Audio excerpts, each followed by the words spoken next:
Hello football freak. আজকে আমি কথা বলবো ম্যানচেস্টার ইউনাইটেডের ডাউনফল নিয়ে। তো ম্যানচেস্টার ইউনাইটেড এই ক্লাবটার নাম শুনলে হয়তো আপনার মাথায় আসে Cristiano Ronaldo, sir Alex Ferguson, তারপর গিগস, ওয়েন রুনি, এরকম আরো বড় বড় তারকাদের কথা এবং প্রিমিয়ার লিগ টাইটেলের কথা হয়তো আপনাদের মাথায় আসে। কেননা ম্যানচেস্টার ইউনাইটেড কিন্তু প্রিমিয়ার লিগের ইতিহাসে সবচেয়ে বেশি প্রিমিয়ার লিগ টাইটেল জিতছেন এবং স্যার অ্যালেক্স ফার্গুসনের সময়ই তারা মোট 13টা প্রিমিয়ার লিগ টাইটেল জিতছেন এবং তারপরে তারা 7টা আরো জিতছেন, কিন্তু সেগুলো কিন্তু অ্যালেক্স ফার্গুসনের আগে জিতছেন আরো 7টা।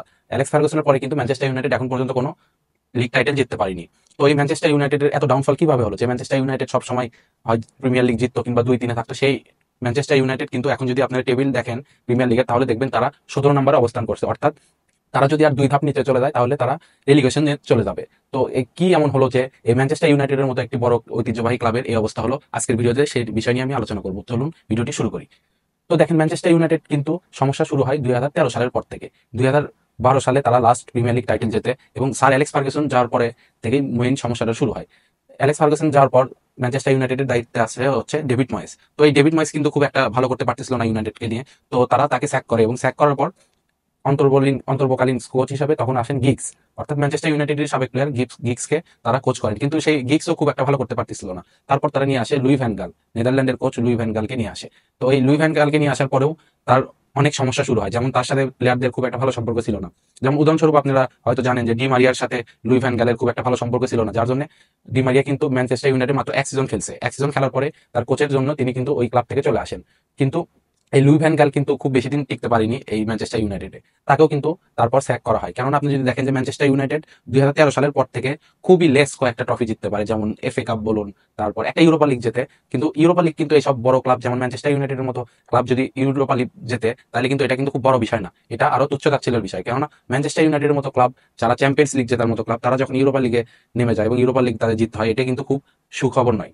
তো ম্যানচেস্টার ইউনাইটেডের আরো পতন শুরু হয় 2020 সাল থেকে, যখন রুবেন অ্যামোরিম এর আগে যখন এরিক টেন হ্যাগ ছিল, তখন ম্যানচেস্টার ইউনাইটেডের অবস্থা আরো বাজে হয়ে যায়। ম্যানচেস্টার ইউনাইটেড কিছু ভুল সাইনিং করে, যেমন অ্যান্টনির মতো প্লেয়ারকে কিন্তু তারা 100 মিলিয়ন দিয়ে তারা আয়াক্স থেকে ম্যানচেস্টার ইউনাইটেডে নিয়ে আসে। যদিও সে একটা ভালো প্লেয়ার, তবে 100 মিলিয়ন তার জন্য কখনোই আমি প্রেফার করি না যে 100 মিলিয়ন দিয়ে তাকে কিনতে হবে।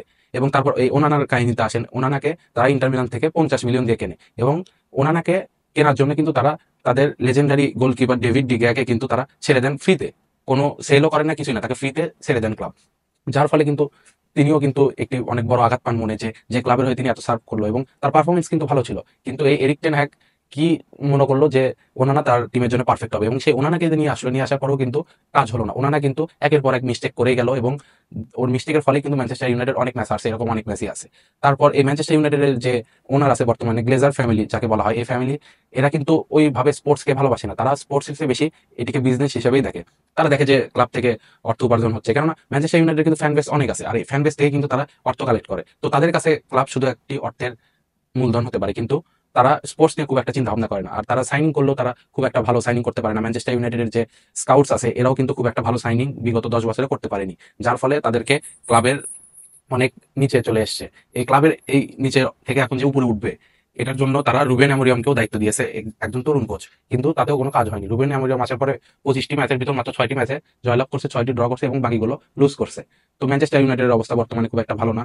আর জানি না যে ম্যানচেস্টার ইউনাইটেডের এরকম অবস্থা কতদিন থাকবে। তারা ইয়ং ট্যালেন্টেড প্লেয়ার দিয়েও ট্রাই করে দেখেছে এবং তারা এক্সপিরিয়েন্স প্লেয়ার লাইক ক্যাসেমিরো, তারপর ডিলিট, এরকম আরো অনেক বড় বড় অভিজ্ঞ প্লেয়ারকে নিয়ে এসেও দেখেছে, কিন্তু কোনোভাবে কাজ হয়নি। তো আপনাদের কি মনে হয়, এই ম্যানচেস্টার ইউনাইটেড অবস্থা কি এরকমই থাকবে, নাকি তারা ভবিষ্যতে বদলে যাবে? যেমনটা চেলসি 2-1 সিজন অনেক খারাপ খেলছে, কিন্তু তারপরে কিন্তু তারা কামব্যাক করে ফেলছে এবং চেলসি টিমটা বর্তমানে তারা সাজিয়ে এখন ভালোই করতেছে। তারা টপ 4-এ ফাইট দিচ্ছে চ্যাম্পিয়ন্স লিগ খেলার জন্য, কিন্তু ম্যানচেস্টার ইউনাইটেডের অবস্থা উন্নতির কোনো নামগন্ধ নেই। তো আপনারা কি মনে করেন, এই ম্যানচেস্টার ইউনাইটেড কবে তার আগে জলুস ফিরে পাবে? কমেন্টে অবশ্যই জানাবেন এবং ভিডিওটি ভালো লাগলে সাবস্ক্রাইব করে পাশে থাকবেন। ধন্যবাদ।